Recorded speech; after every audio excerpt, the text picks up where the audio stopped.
Hey guys, आज मेरे पास एक बहुत ही दुखद कहानी है शेयर करने के लिए। यह कहानी हमें सोचने पर मजबूर कर देती है कि कैसे शक और अविश्वास किसी के जीवन को बर्बाद कर सकते हैं। 5 अप्रैल 2025 को नोएडा के सेक्टर 15 में एक बहुत ही भयानक घटना घटी।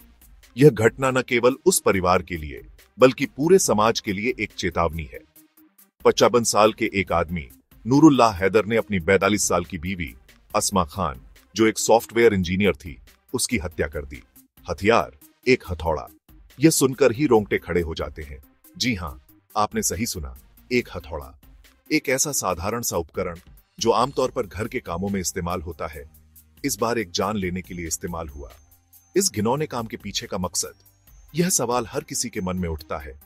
नूरुल्लाह को शक था कि अस्मा का एक्स्ट्रा मैरिटल अफेयर चल रहा है। यह शक इतना गहरा हो गया कि उसने अपनी पत्नी की जान ले ली। इन शक की वजह से बहुत बुरा अंत हुआ। एक परिवार टूट गया और एक मासूम जान चली गई। भरोसे की कमी और जलन की वजह से एक जान चली गई। यह घटना हमें यह सोचने पर मजबूर करती है कि कैसे हमारे मन के अंदर के शक और अविश्वास हमारे रिश्तों को बर्बाद कर सकते हैं। इस क्राइम का पता तब चला जब विक्टिम के बेटे ने 112 इंडिया के इमरजेंसी नंबर पर फोन किया। सोचिए, उस बच्चे पर क्या बीत रही होगी जिसने अपनी मां को खो दिया।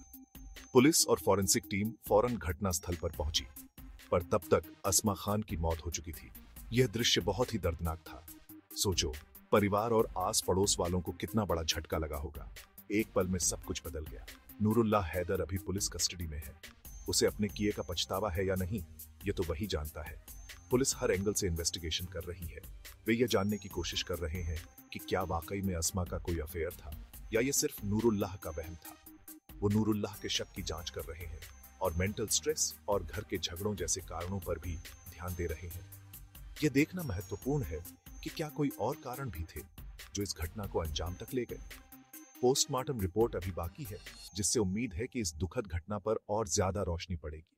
शायद इससे हमें और जानकारी मिले कि अस्मा की मौत कैसे हुई। इस घटना ने पूरे मोहल्ले को हिलाकर रख दिया है। लोग अब भी इस सदमे से उबर नहीं पाए हैं। अस्मा एक पढ़ी लिखी वर्किंग प्रोफेशनल थी और देखने में ऐसा लगता था कि उनका परिवार एकदम नॉर्मल लाइफ जी रहा था। किसी को भी अंदाजा नहीं था कि उनके घर में इतनी बड़ी समस्या चल रही थी। किसी को कोई परेशानी नजर नहीं आ रही थी। सब कुछ सामान्य दिखता था, लेकिन अंदर ही अंदर कुछ और ही चल रहा था। इससे पता चलता है कि कैसे कभी-कभी बिल्कुल नॉर्मल दिखने वाले घरों में भी बहुत गहरी प्रॉब्लम्स छुपी हो सकती हैं।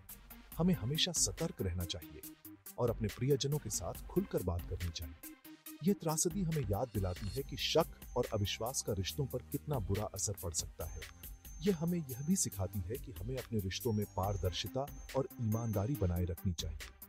यह सोचकर ही सिहरन होती है कि भरोसा जैसी एक चीज जो दिखती भी नहीं, जिंदगी और मौत का फर्क ला सकती है।